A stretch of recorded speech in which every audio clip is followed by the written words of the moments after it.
Assalamualaikum, dear students. Today is our first lecture of chemistry, class 10th, page number 2. Our topic is reversible reaction and dynamic equilibrium. In this chapter, chemical equilibrium, first of all, we will discuss about reversible reaction and dynamic equilibrium.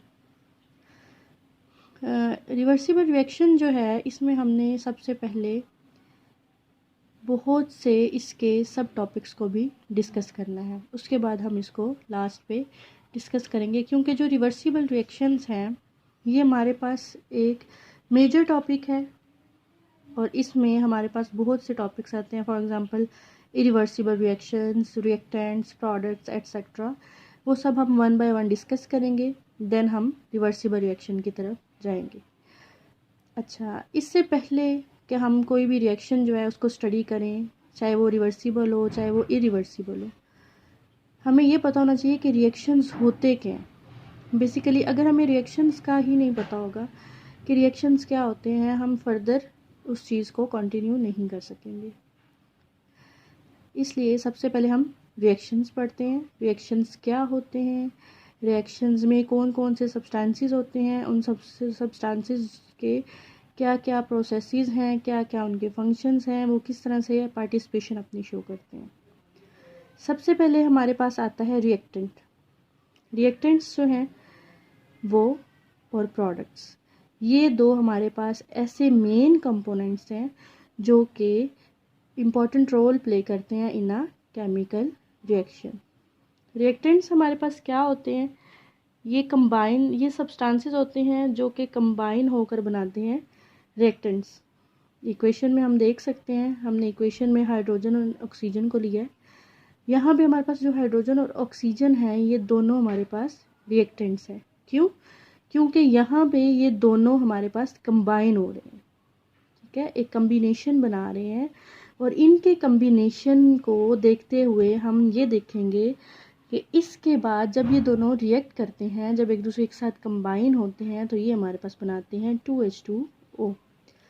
2H2O अब हमारे पास किसके result में बन रहा है?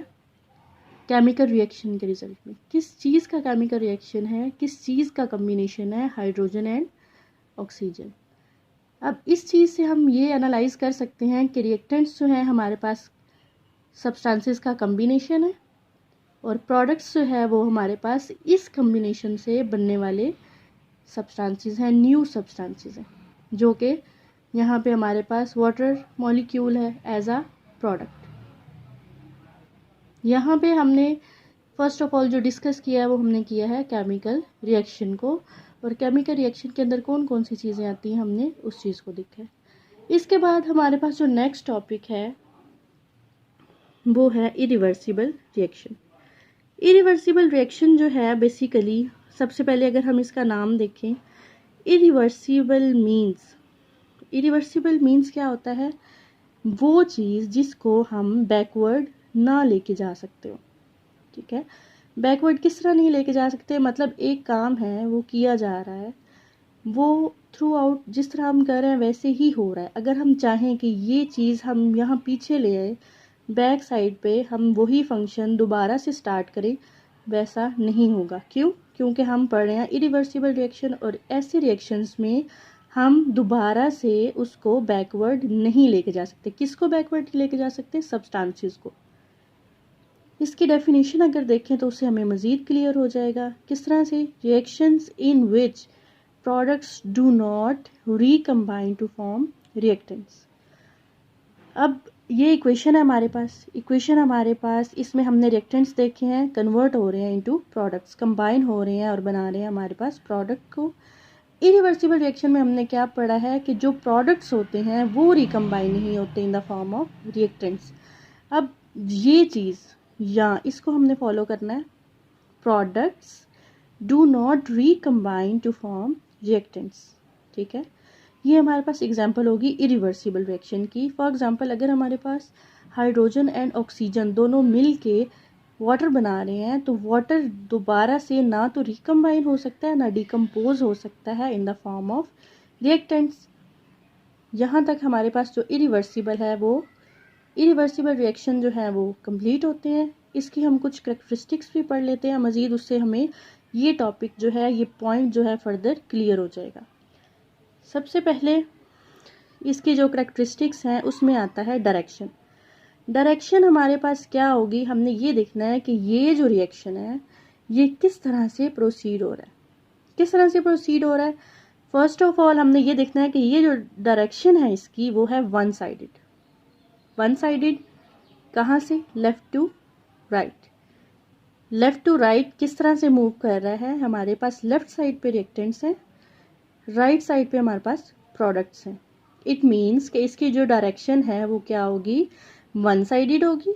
दूसरी इसमें क्या चीज़ है हमारे पास कि ये लेफ़्ट टू राइट मूव करेगा और उसके बाद ये अपने प्रोडक्ट्स में कन्वर्ट हो जाएगा। इसमें ये एबिलिटी नहीं है कि खुद को दोबारा से डिकम्पोज करे या रिकम्बाइन करे इन the form of reactants. Second हमारे पास क्या है, रिप्रेजेंटेशन। रिप्रेजेंट किस तरह करते हैं, कोई भी चीज़ है तो उसको हम रिप्रेजेंट करते हैं किसी ना किसी पॉइंट से, किसी ना किसी सिंबल से, किसी ना किसी चीज़ से, ठीक है। अगर हम इरिवर्सिबल रिएक्शन को देखें तो ये हमारे पास जो रिएक्शन है इसको अब हमने किस तरह से रिप्रेजेंट किया हुआ है, रिएक्टेंट्स एंड प्रोडक्ट्स के दरमियान में एक सिंगल एरो हमने शो किया हुआ है, हमने ड्रॉ किया है उसको। वो क्या शो कर रहा है, हमारे पास ये इरिवर्सिबल रिएक्शन है और इसको हम रिप्रेजेंट कर रहे हैं सिंगल एरो के साथ, बिकॉज यहाँ पे वन साइडेड डायरेक्शन प्रेजेंट है। थर्ड पॉइंट की तरफ आते हैं। थर्ड पॉइंट हमारे पास क्या है, कंप्लीट रिएक्शन। कंप्लीट रिएक्शन की अगर डेफिनेशन हम करें, पहले हमें कर लेनी चाहिए, हमें अंडरस्टैंडिंग में हेल्प हो जाएगी कि कंप्लीट रिएक्शन होता क्या है। कंप्लीट रिएक्शन हमारे पास इरिवर्सिबल रिएक्शंस होते हैं जो कि दोबारा से रिवर्स होके रिएक्टेंट्स में कन्वर्ट नहीं होते, जो खुद को डिकम्पोज करके दोबारा रिएक्टेंट्स में कन्वर्ट नहीं होते, वो हमारे पास होते हैं कंप्लीट रिएक्शन। और इनकी कंडीशंस में क्या होता है, इनमें फिजिकल एंड केमिकल जो चेंजेस होती हैं वो भी कंप्लीट हो जाती हैं, मतलब अनचेंजेबल होती हैं, उनमें किसी किस्म का कोई चेंज नहीं होता।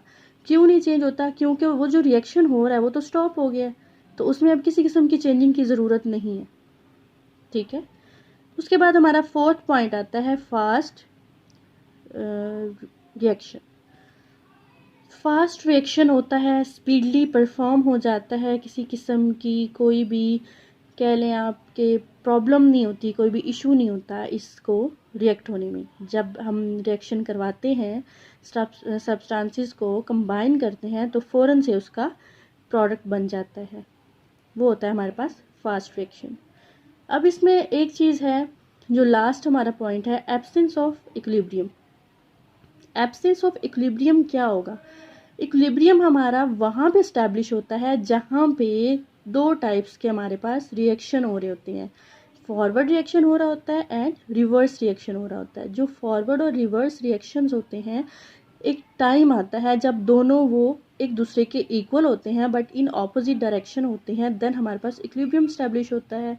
जबकि यहाँ पे तो हमने ये पढ़ा है कि हमारे पास जो ये रिएक्शन है ये कंप्लीट रिएक्शन है, इसमें कोई चेंज नहीं आता, अनचेंजेबल होता है। यही वजह है कि इसमें जो इक्विलिब्रियम होता है, इक्विलिब्रियम स्टेज होती है, वो एब्सेंट होती है। यहाँ पे हमारा जो इरिवर्सिबल रिएक्शन का टॉपिक है वो क्लियर होता है। इसके बाद जो हमारा नेक्स्ट टॉपिक है वो है रिवर्सिबल रिएक्शन। रिवर्सिबल रिएक्शन जो है इसमें हमने ये पढ़ना है कि इसमें क्या होता है। रिवर्सिबल रिएक्शन जो है हमारे पास, इसमें रिवर्स का वर्ड यूज़ हुआ है। दैट मीन्स कि इसमें जो हमारा रिएक्शन होगा, जो सब्सटेंसेस पार्टिसिपेट करेंगे, उनको हम दोबारा रिकम्बाइन कर सकते हैं in the form of reactant. इसमें इक्वेशन है हमारे पास iodine and hydrogen. Iodine and hydrogen की हमारे पास इक्वेशन है। यहाँ पे आयोडीन और हाइड्रोजन हमारे पास रिएक्टेंट्स हैं और 2HI हमारे पास hydrogen iodide in the form of product. क्योंकि हम ये रिवर्स रिएक्शन पढ़ रहे हैं, रिवर्सिबल रिएक्शन में हमारे पास 2 टाइप्स के रिएक्शन होंगे। ये जो डबल एरो है ये डिनोट कर रहा है कि यहाँ पे 2 काइंड का रिएक्शन हो रहा है, एक फॉरवर्ड हो रहा है और एक इसका रिवर्स हो रहा है। फॉरवर्ड रिएक्शन कब होगा? जब इसमें कम्बिनेशन होगा आयोडीन का एंड हाइड्रोजन का। और बैक रिवर्स एरो कहाँ पे बन रहा है? जहाँ पे हाइड्रोजन आयोडाइड कन्वर्ट होगा इन द फॉर्म ऑफ रिएक्टेंट्स। इसकी टाइप्स पढ़ लेते हैं। इसकी 2 टाइप्स होती हैं, फॉरवर्ड रिएक्शन, रिवर्स रिएक्शन, जैसे कि अभी पहले हम ऊपर डिस्कस कर चुके हैं। उसके बाद हमारे पास आती हैं कैरेक्टरिस्टिक्स। कैरेक्टरिस्टिक्स क्या होती हैं? हमारे पास डायरेक्शन, इसमें हम सबसे पहले पढ़ेंगे। डायरेक्शन इसकी होती है 2 वेज में, मतलब ये प्रोसीड करता है in the form of 2 ways, 2 kinds, 2 different things. Like first अगर हम फॉरवर्ड रिएक्शन देखें तो फॉरवर्ड रिएक्शन जो होगा वो हमारा स्टार्ट हो रहा है फ्रॉम लेफ़्ट टू राइट। और अगर हम रिवर्स रिएक्शन को देखें तो ये हमारा हो रहा है फ्रॉम राइट टू लेफ़्ट। ये हमारा पहला पॉइंट है। दूसरा पॉइंट है हमारा रिप्रेजेंटेशन का। रिप्रेजेंटेशन जो है हमारी होती है डबल एरो के साथ। डबल एरो के साथ इसकी रिप्रेजेंटेशन होती है। एक एरो डिनोट कर रहा होता है हमें फॉरवर्ड रिएक्शन और दूसरा शो कर रहा होता है रिवर्स रिएक्शन को। थर्ड है इसका not complete reaction. Complete reaction नहीं होता। कंप्लीट रिएक्शन क्यों नहीं होता? क्योंकि इसमें मुसलसल ये प्रोसेस कंटिन्यू रहता है, रिएक्शन स्टॉप नहीं होता। इसी वजह से उसको हम नहीं कह सकते कि वो रिएक्शन कंप्लीट हो गया। फॉरवर्ड होता है, रिवर्स होता है, फिर अगेन फॉरवर्ड होता है, रिवर्स होता है, ये प्रोसेस कंटिन्यू रहता है, चलता रहता है।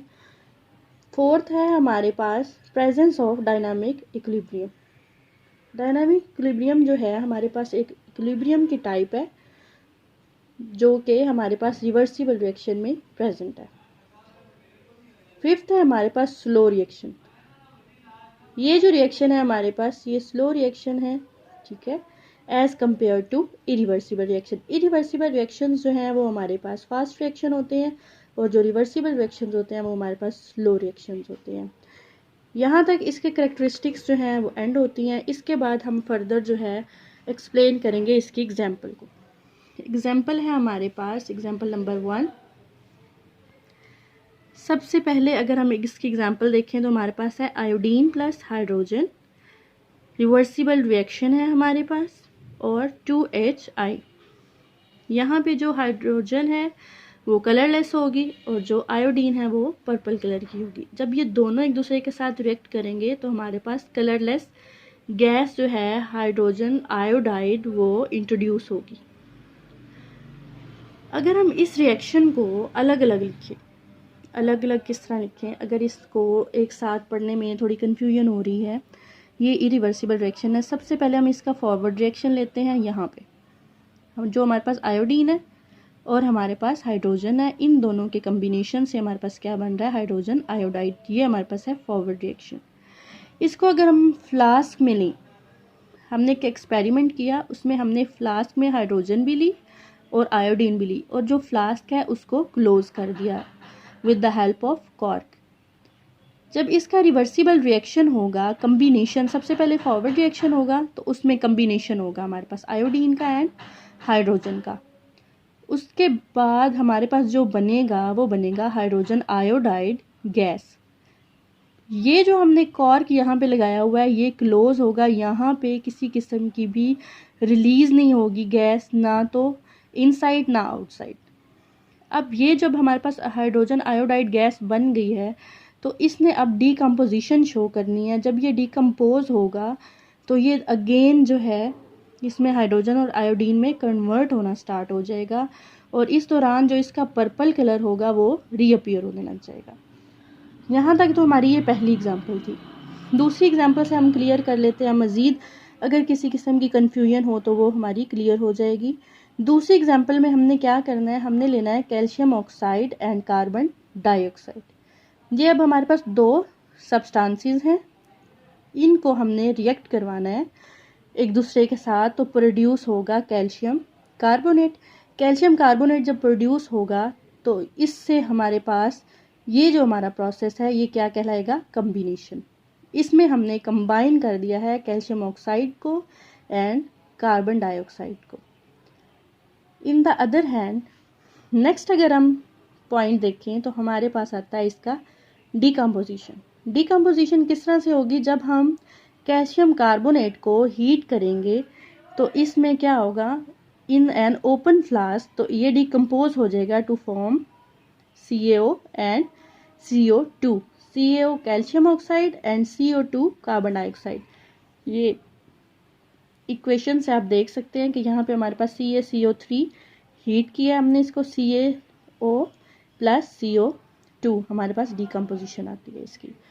उसके बाद हम नेक्स्ट पॉइंट पे चलते हैं। इसका जो नेक्स्ट पॉइंट है वो है हमारे पास केमिकल इक्विलिब्रियम।